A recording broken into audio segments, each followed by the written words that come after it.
Di dalam Al-Quran surah At-Taubah 36, Allah Subhanahu wa ta'ala berfirman, inna iddatas syuhuri indallahi 12 syahran fi kitabillah yauma khalaqas samawati wal ardh minha arba'atun hurum dzalika ad-dinul qayyimu fala tadlimu fihinna anfusakum. Allah Subhanahu wa ta'ala berfirman, sesungguhnya bilangan bulan menurut ketentuan Allah Subhanahu wa ta'ala, saat Allah Subhanahu wa ta'ala menciptakan langit dan bumi itu jumlahnya 12 bulan. Kemudian Allah kecualikan dari 12 bulan itu ada 4 bulan yang disebut dengan bulan-bulan hurum. Dan itulah ketetapan dari agama yang lurus, agama Islam. Maka kemudian Allah mengatakan fala tadlimu fihinna anfusakum. Janganlah kalian berlaku zalim di 4 bulan yang sangat mulia itu. Al-Imam Al-Bukhari dan Muslim meriwayatkan sebuah hadis ketika memberikan penjelasan At-Taubah 36. Kata Nabi SAW, as-sanatu 12 syahran minha arba'atun hurum thalathatun mutawaliyatun dhul qa'dati wa dhul hijjati wal muharram war rajabul mudhar alladhi bainal jumada wa sya'ban. Kata Nabi SAW, 1 tahun itu jumlahnya 12 bulan. Dari 12 bulan ini ada 4 bulan yang disebut dengan bulan-bulan hurum, bulan-bulan mulia, yang 3 letaknya berturut-turut dan yang 1 terpisah. Adapun yang berturut-turut, Nabi mengatakan pertama dimulai dari Dzulqa'dah, setelah itu Dzulhijjah, setelah itu Muharram. Ini yang berturut-turut. Adapun yang terpisah, itulah bulan Rajab, bulan yang sekarang kita berada di tanggal 2. Berarti kalau dikumpulkan empat-empatnya Dzulqa'dah, Dzulhijjah, Muharram, Rajab. Inilah yang disebut dengan Ashhurul Hurum namanya, bulan-bulan mulia. Ma'asyiral muslimin yang dimuliakan Allah Azza wa Jalla, tentu kita tidak hendak menjelaskan 4 bulan-bulan hurum ini. Kita akan fokus kepada bulan Rajab. Ma'asyiral muslimin yang dimuliakan Allah Azza wa Jalla, bulan Rajab ini adalah bulan hurum yang terpisah. Dan setelah Rajab adalah Sya'ban, dan setelah Sya'ban Ramadan. Artinya dari Rajab ke Ramadan itu hanya dihalangi dengan bulan Sya'ban. Ulama mengatakan bahwa kalau seandainya kita ini punya ladang, maka yang pertama kali sebelum ladang itu ditanam tentu ditandur dulu, kan begitu. Cangkuli dulu ladang itu. Kemudian diletakkan bibit. Setelah itu kemudian baru diairi. Baru setelah itu akan tumbuh besar kemudian panen. Artinya ada 3 marhalah di sini. Pembibitan, pengairan, baru kemudian panen. Ulama memberikan istilah seperti ini bagi 3 bulan ini: Rajab, Sya'ban, Ramadan. Jadi Rajab itu bulan penanaman, Sya'ban itu bulan pengairan, Ramadan itu bulan pemanenan. Begitu kata ulama. Makanya ini disebut Syahrul Ghiras namanya. Bulan kita menanam.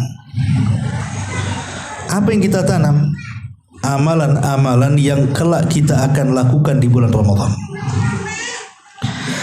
Kalau di bulan ini kita terbiasa membaca Al-Quran dan terus meningkatkan membaca Quran sampai di bulan Sya'ban, maka antum akan terbiasa membaca Quran di bulan Ramadan.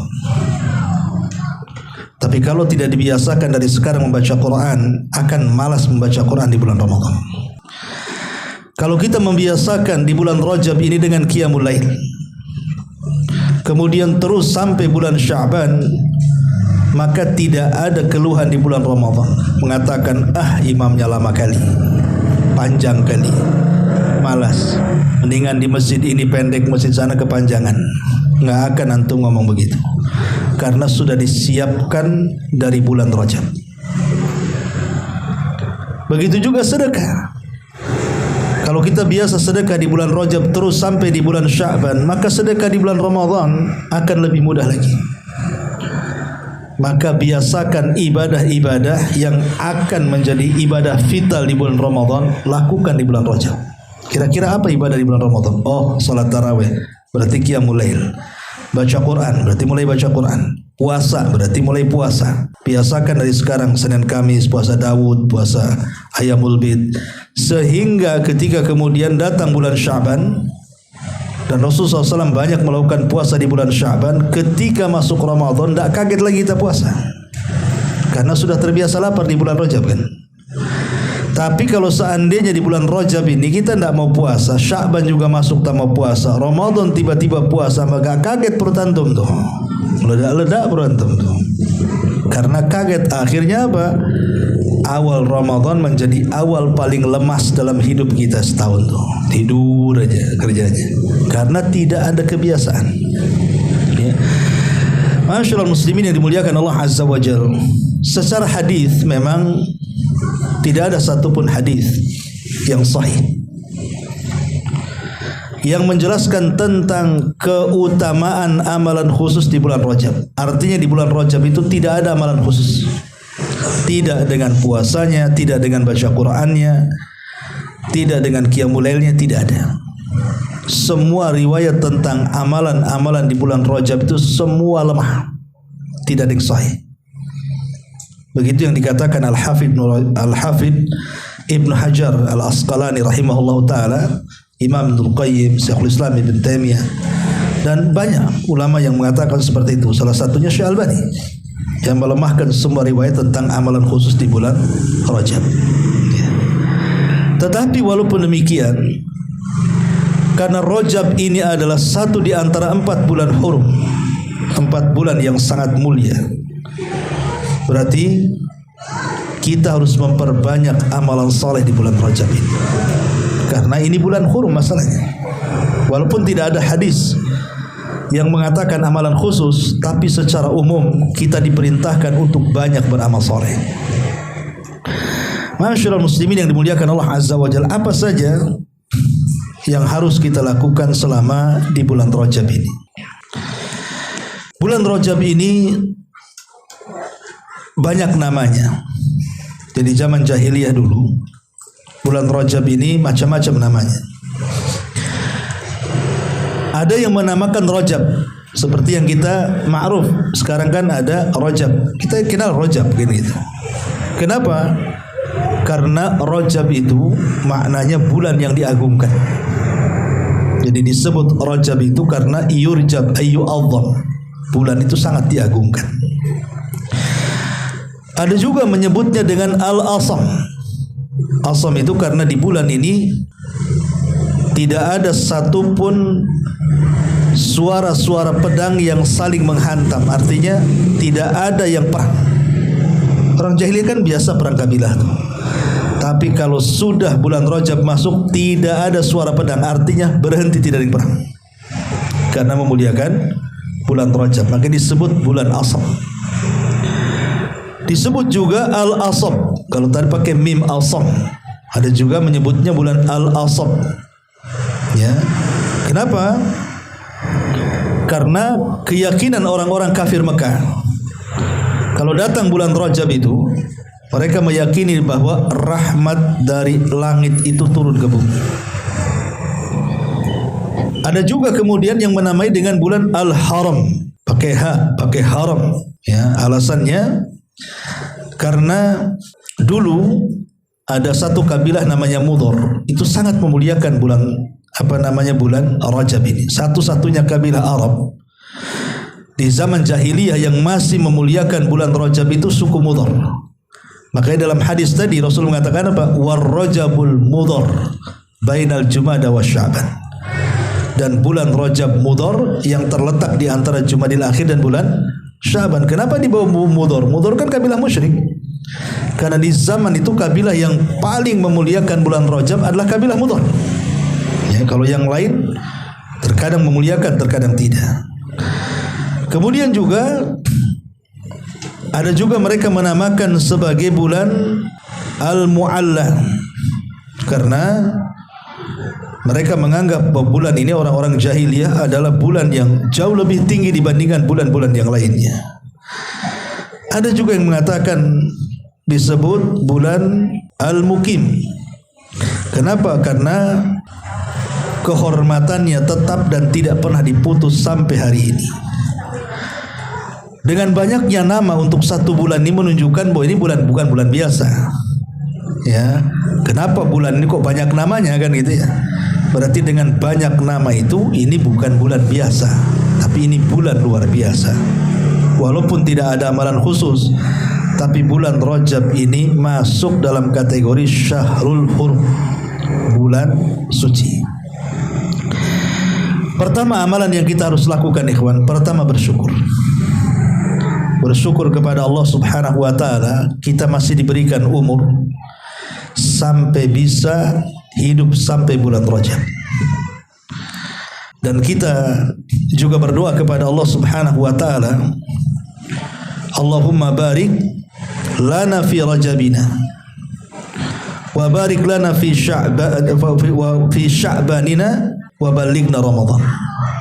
Ya Allah, berkahi kami di bulan Rajab, sampaikan berkahi kami juga di bulan Sya'ban, dan sampaikan kami ke Ramadan.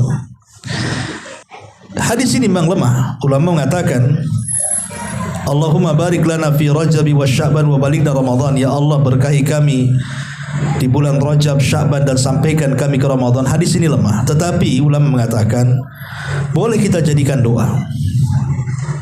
Boleh kita dijadikan doa secara umum. Bukan kita mengkhususkan doa ini harus dibaca di awal Rajab, tidak. Tapi kalau kita mengambil lafadznya untuk berdoa, maka tidak ada masalah. Karena maknanya tidak ada yang bermasalah maknanya, bahkan maknanya baik. Ya, maka berdoalah kepada Allah Azza wa Jalla agar Rajab kita diberkahi, kemudian Sya'ban kita diberkahi, dan umur kita sampai Ramadan. Ini amalan pertama, bersyukur kepada Allah Azza wa Jalla sampai kita di bulan Rajab, dan mudah-mudahan sampai pula kita di bulan Ramadan. Satu. Yang kedua, yang harus kita amalkan di bulan Rajab ini, sambungkan diri kita langsung dengan Allah Subhanahu wa taala. Kita harus betul-betul menyambungkan diri kita kepada Allah di bulan Rajab ini.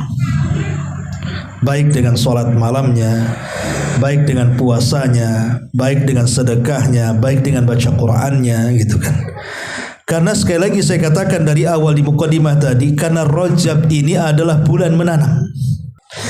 Kalau di bulan Rajab ini hati kita sudah mulai tersambung kepada Allah sampai Sya'ban, maka di bulan Ramadan kita akan merasakan hasilnya. Maka dari sekarang amalan yang kedua, sambungkan terus tali kita dengan Allah Azza wa Jalla dengan memperbanyak amal saleh.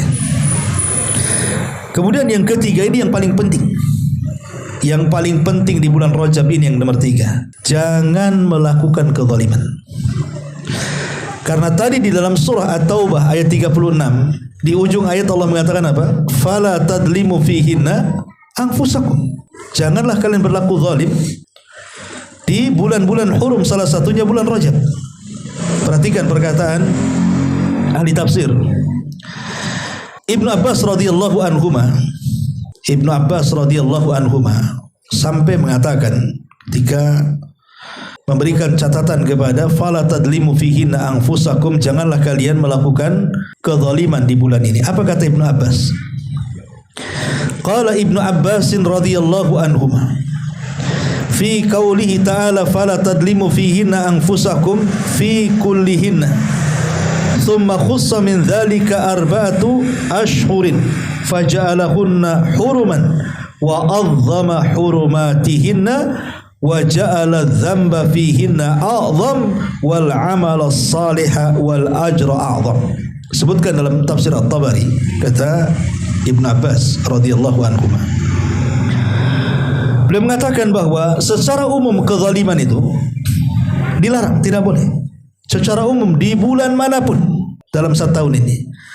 Tetapi Allah khususkan kezaliman di 4 bulan mulia, salah satunya Rajab. Allah akan lipat gandakan dosanya.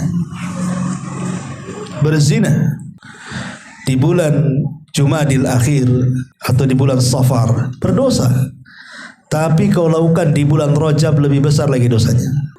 Berdusta di bulan-bulan yang lain selain Ashhurul Hurum dosa besar, tapi kalau dilakukan di bulan Rajab lebih besar lagi dosanya.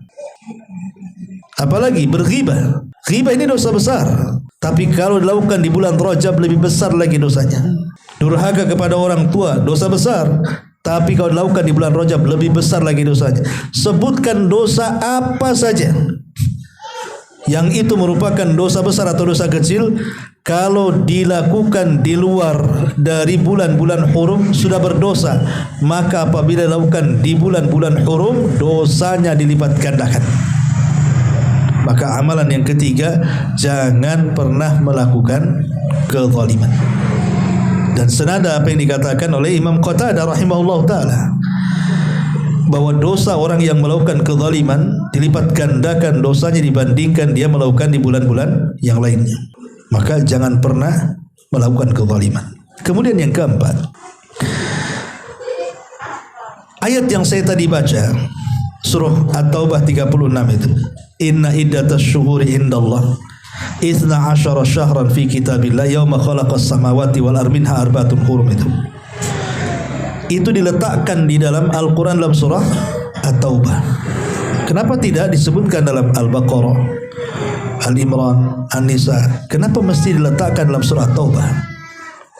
Seolah-olah ada kaitan antara kesucian 4 bulan hurum yang diletakkan dalam surah At-Taubah. Kan surat dalam Quran banyak, kenapa ayat ini justru diletakkan dalam surah At-Taubah?